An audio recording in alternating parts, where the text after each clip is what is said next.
ఇస్తానన్నాను. మీరు అన్నారు కదా రిచ్ అమ్మని, నాకు ఆ మాట చాలా నచ్చింది మీ అమ్మాను. సో అందుకే మీకు ఆటో ఇవ్వాలనుకున్నాను. అమ్మా నా భర్త ముసలోడైనా నేను అన్న మాటకి పెడతానన్నాను.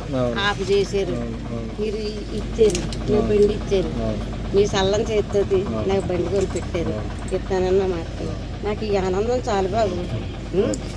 ఉన్నాను బాబు, నా వ్యవసాయం కూడా పోసుకొని మీరు అందరూ చల్లగా ఉంటే మీ నీళ్ళలో నేను బతికేస్తాను. నా కొడుకులు లేరు బాబు, మీరందరూ చూసుకోవాలమ్మా. బాధ ఉండేది. ఇప్పుడు లైఫ్ లాంగ్ ఆవిడ ఎన్ని రోజులు ఉంటే అన్ని రోజులు నా ఆటో నా కొడుకు ఇచ్చాడు. నాకు పోషించండి అని అల్లుండన్నా మనవాళ్ళన్నా అడుక్కుండే. అది చేసేది అది గొప్పతనం చాలా.